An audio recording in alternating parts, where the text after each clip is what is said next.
লিবিয়ায় নির্মম নির্যাতনের শিকার হবিগঞ্জের রায়হান চৌধুরী।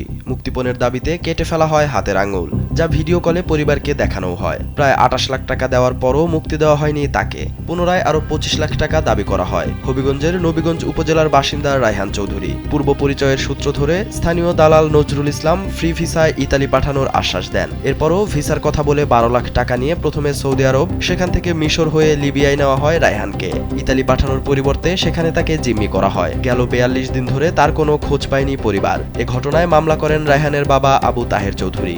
মামলার প্রধান আসামি করা হয় স্থানীয় দালাল নজরুলকে। তিনি এখন আদালতের নির্দেশে কারাগারে আছেন। তবে মানব পাচার এই চক্রের বিরুদ্ধে মামলা প্রত্যাহারে ভুক্তভোগী পরিবারকে চাপ প্রয়োগ ও হুমকি দেওয়া হচ্ছে বলেও অভিযোগ পাওয়া গেছে। পুলিশ জানিয়েছে মামলাটি অধিকতর তদন্তের জন্য হবিগঞ্জ জেলা সিআইডির কাছে পাঠানো হবে।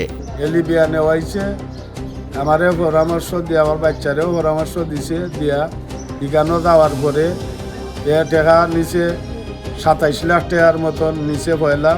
আমরা শুনছি কিন্তু আমাদের আয়ু সারিয়া তো ছুটিতে আমরা শুনছি এরকম আটকাইছে। আমরা অলরেডি সিআইডি যাওয়ার জন্য পাঠাই দেওয়া হয়েছে, সিআইডি যাবে।